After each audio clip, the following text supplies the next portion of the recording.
종교개혁 구호 중에 하나가 초대교회로 돌아가자고 하는 구호가 있습니다. 초대교회는 어떤 교회입니까? 사도행전 2장에 보면은 오순절날 마가의 다락방에 성령이 강림함으로부터 시작한 첫 번째 예루살렘 교회가 초대교회다. 그렇게 이야기를 할 수가 있겠지요. 그런데 이 초대교회 구성원은 헬라파 유대인하고 히브리파 유대인으로 이렇게 두 구성원으로 되어 있습니다. 헬라파 유대인은 어떤 사람이냐 하면은 전쟁 포로로 잡혀갔다든지 또는 유학을 하기 위해서, 그때는 그 헬레니즘 시대니까요.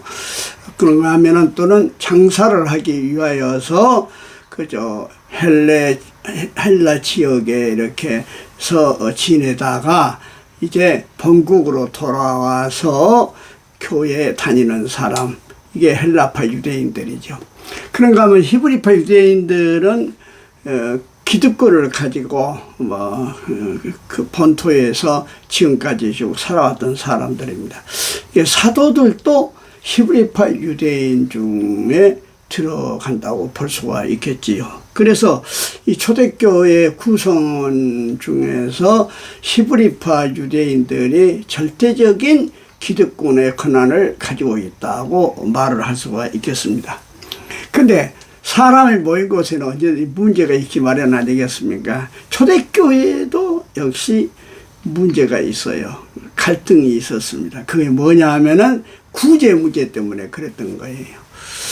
그 고아와 가부는 그때 시대에 구제로 살아가는데 헬라파 유대인 가부들이 매일 구제에 빠졌다. 오늘 성경에 그렇게 이야기하고 있습니다. 구제라는 말이 나왔습니다만은 교회에서 가장 중요한 선교의 내용 가운데 하나가 첫 번째가 구제라고 보네포는 이야기를 했어요. 그래서 보네포는 교회는 어떤 재산도 있어서는 안 된다. 다 팔아서 우리들 주위의 가난한 자들에게 다 구제해야 된다. 그런 이야기를 했습니다만은 또 일반적으로 교회 행정학에서 이야기할 때에 목회적으로 그 교회 예산 가운데에서 구제가 몇 프로를 차지하고 있느냐에 의해서 그 교회의 선교적인 열망을 측정할 수 있다. 그렇게 이야기를 하기도 합니다. 어쨌든 이 구제가 유대 사회에서는 굉장히 큰 덕목 중에 하나인데, 유대 사회의 구제는 안식일이 시작되기 전 금요일 날 오후에 13끼의 식사를 할 수 있는 돈을 구제금으로 이렇게 주는 거예요.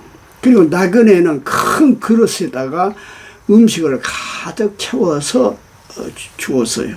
이게 유대인들의 통상적인 구제 방법인데, 오늘 성경에는 매일 구제에 빠졌다. 초대교회는 유대 통상적인 구제와 달리 매일 구제를 했다고 한 겁니다. 일용할 양식으로 구제했다. 그렇게 이야기합니다. 이것을 볼 때 우리 예수님은 개혁자 아니십니까? 유대교회에 있어서 개혁자라고 볼 수가 있는데, 물론 인류를 구원하기 위해 오신 하나님의 아들 그리스도입니다만은 유대인으로 왔기 때문에 유대 사회의 그 종교인 유대교회를 개혁하신 분이죠. 그래서 신앙은 혁명이 없습니다. 네, 개혁은 있을 수 있습니다. 그래서 초대교회가 벌써 유대교회와 차별이 되어 있는 걸 알 수 있어요. 개혁이 되어 있단 말이에요. 유대교회는 금요일 오후에 일주일에 한 번 구제가 있었지만은 초대교회는 일용할 양식으로 매일 구제를 했다. 이것만 보더라도 역시 우리 기독교는 개혁적인 종교다. 그리고 기독교의 모든 목회와 신학은 시대를 따라서 개혁해 나가야 된다 하는 것을 여기서 우리가 알 수가 있겠습니다. 그래서 결국 어떻게 했습니까? 교회 안이 불평 불만이 헬라파 유대인들에게 나오게 되니까 교회는 부흥하고 잘 된 것 같은데 사도들이 보니까 영적으로 문제가 있단 말입니다. 예. 그거 이제 사도들이 알아보니까 구제 문제에 갈등이 있어가지고서 불평불만이 있는 거예요. 그래서 사탄은 불평과 불만과 오망의 줄을 타고 들어온 거예요. 그러니까 우리 마음속에 불평과 불만이 감사가 없고요. 불평과 불만이 있으면 사탄이 우리 마음을 점령합니다. 교회 안에도 마찬가지예요.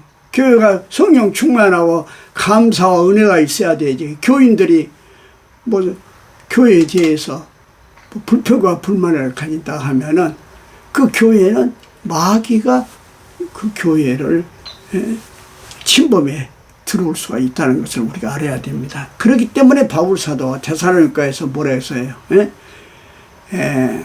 범사에 감사하라. 항상 감사하고 살라고. 왜?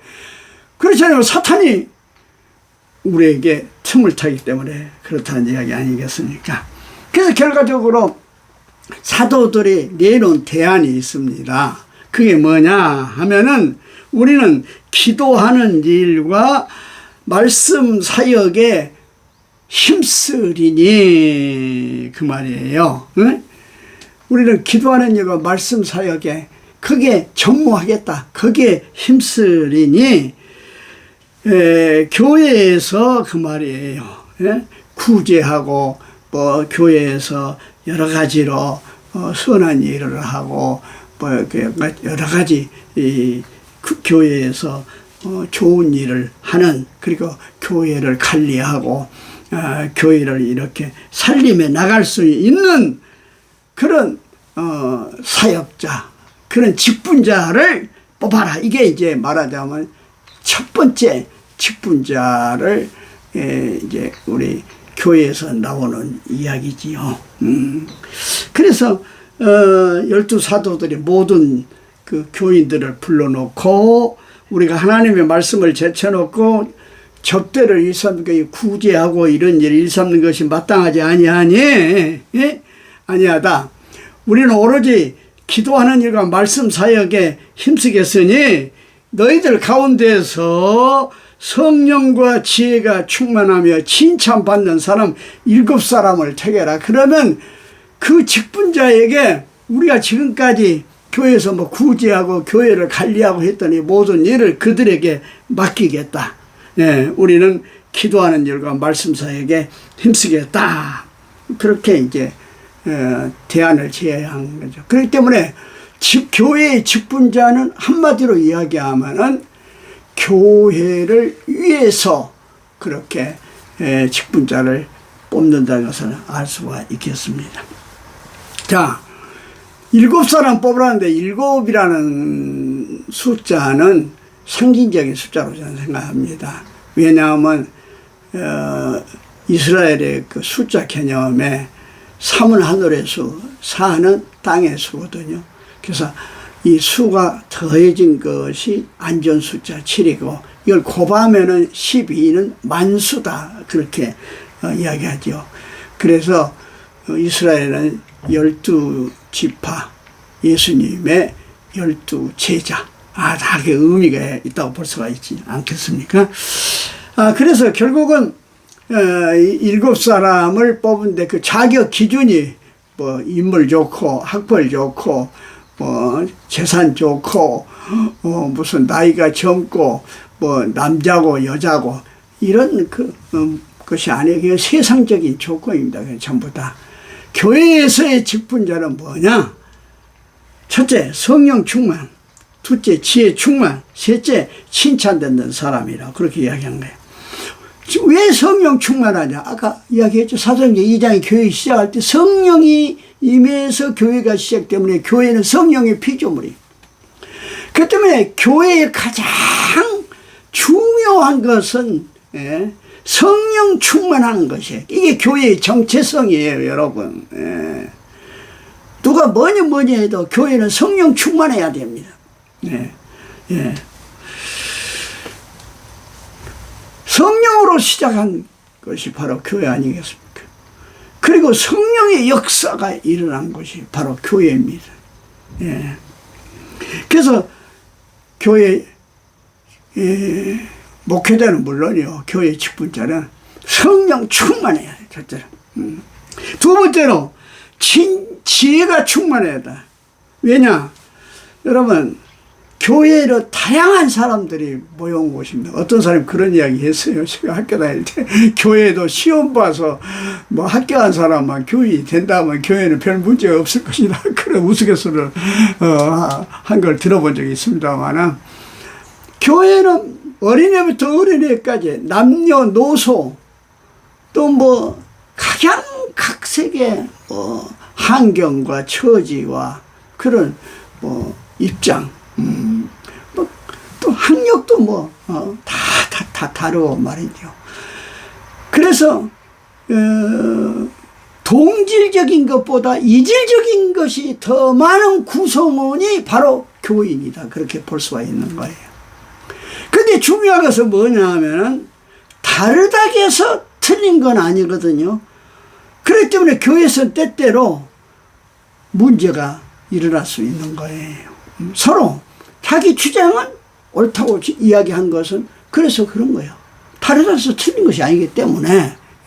그러다 보면은 충돌이 생기고 교회가 시험을 당하고 그러지 않습니까? 그래서 우리 예수님도 그런 이야기 했어요. 어린애 하나를 실족하면은 연자맷돌을 메고 바다에 빠져준 거에 낫다. 그래서 사람을 실족해서 그런다. 그래서 교회에서는 어떤 무슨 선교 문제든지, 뭐 재정 문제든지, 뭐 목회자 문제든지, 뭐 직분자 문제든지, 그래서 교인들 그 상호간에 무슨 예배의 문제든지 실족한 사람이 있으면 안 돼요. 그렇게 위해서는 어떻게 해야 되냐? 지혜가 있어야 돼요. 그래서 잠언서에 보면 지혜는 정금보다 더 귀하다. 그렇게 이야기합니다. 그래서 지혜가 충만한 사람이 직분자가 교회를 위해서 될 때에 진정한 교회를 위한 일이 된다. 그 말입니다. 네. 그리고 나서 뭡니까? 칭찬 듣는 사람. 칭찬 듣는다는 것은 두 가지예요. 도덕적으로 흠결이 없어야 돼요. 그렇습니다. 예? 교회의 직분자는 하나님으로부터의 받은 직분이에요. 굉장히 신성한 겁니다. 아주 거룩한 거예요. 그런데 교회의 직분자가 도덕적으로 어떤 흠이 있으면은 어떻게 교회의 직분을 행할 수 있겠습니까? 예. 아울러서 윤리적으로도 부족함이 없어야 돼요. 그래서 일반적으로 교회 직분자는 4가지 성품을 가져야 된다. 첫째는 정직해야 된다. 두 번째 근면해야 된다. 세 번째는 전략할 줄 알아야 된다. 네 번째는 셀프 컨트롤을 절제할 줄 알아야 된다. 이런 윤리성이 있는 사람이어야 된다. 그래서 성령 충만하고 지혜 충만하고 칭찬 듣는 사람, 이런 사람을 뽑으라 했어요. 선출은 누가 합니까? 교인들이 선출한 것이지요. 직분자나 장로나 안수집사, 거기서 다 교인들이 선출하지 않습니까? 그래서 선출됐는데 그 결과가 어떻게 됐냐? 전부 다 헬라파 유대인들이에요, 여러분. 놀라운 사건입니다. 아까 이야기했죠? 사도는 물론이요, 예루살렘 교회에 기득권은 히브리파 유대인들이 수도 훨씬 더 많고 히브리파 유대인들이 가지고 있었다 하는데 정작 교회의 직분자를 뽑으니까 헬라파 유대인들을 뽑은 거예요. 7살 전부 다 헬라파 유대인이에요. 여러분 성경 보십시오. 거기 보면은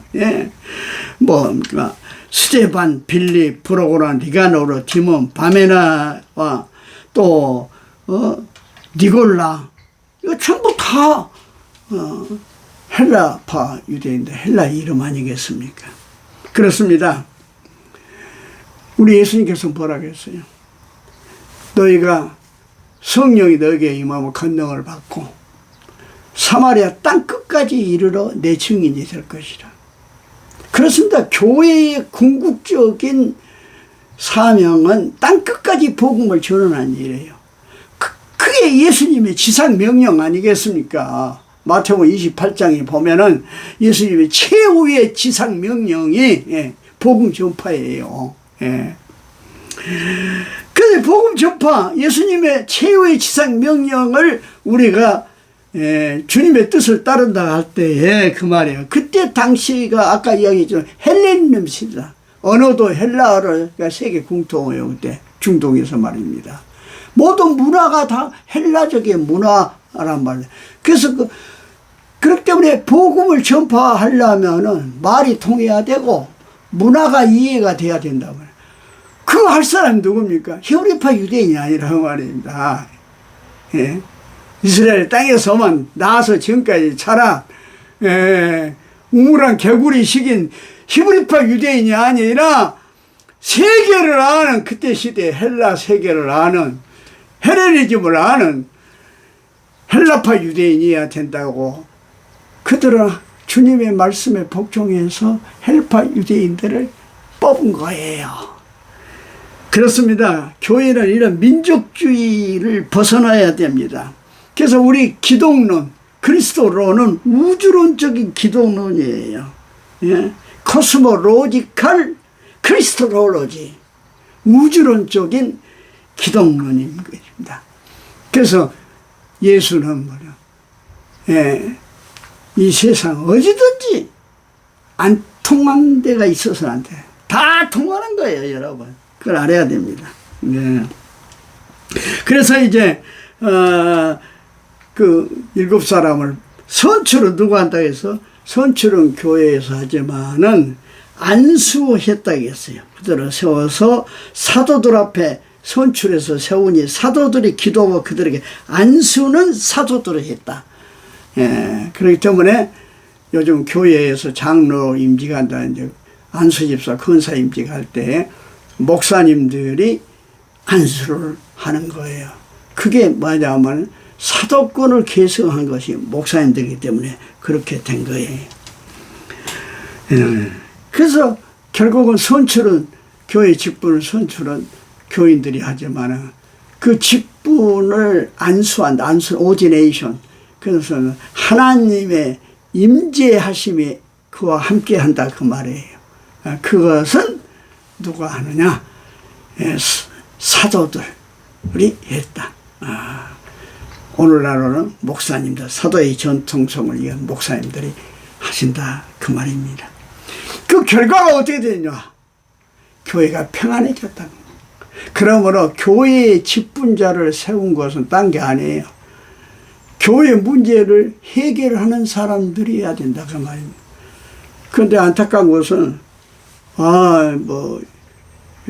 교회 집중자를 뽑아놨더니 오히려 그 사람이 교회의 문제를 일으키는 그런 직분자도 때로는 있어요. 다 그런 건 아니지만 그건 정말로 비성서적이고 비신앙적이라고 말을 할 수가 있게 했습니다. 그러므로 교회의 직분자는 하나님의 선물이다. 이걸 여러분이 알아야 됩니다.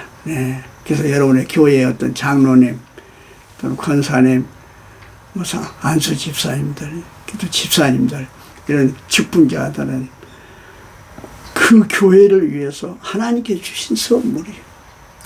선물은 얼마나 좋습니까? 얼마나 기쁩니까, 선물이. 그래서 결국은 하나님의 말씀이 점점 왕성해져. 왜냐? 말씀 사역에 전무한다고 직분자를 뽑으라고 했잖아요, 사도들이. 그러니까 말씀이 왕성해져. 말씀의 능력이 있게 된다. 그런 예루살렘에 있는 제자의 수가 더 심히 많아졌다. 제자, 여기 교인들이 더 많아지고 허다한 제사장의 무리도. 여러분, 제사장들이 이 도의, 그리스도의 도의 복종이다. 제사장이 누굽니까? 예수님을 십자가에 못 박아 죽인 사람들, 제사장들, 바리새인들, 서기관들, 사두개인들 아닙니까? 그 예수님을 십자가에 못 박혀 죽게 했던 그 우두머리들 말이죠. 그 주동 세력들, 제사장들이 예수를 믿게 됐다니 놀라운 구원의 역사가 일어난 것입니다. 네, 그렇습니다. 오늘 우리 한국 교회가 병들었다고 이야기하는데 병든 것은 치료하면 돼요. 죽지 않은 것 다행이에요.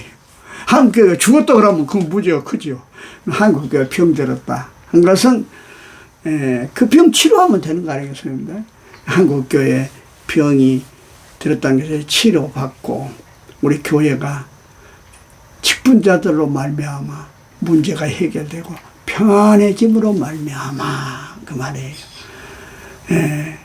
말씀이 왕성하고 힘이 더 교회가 부흥하고 발전하는 역사가 있기를 주의 이름으로 축복합니다. 아멘 할렐루야. 기도하시겠습니다.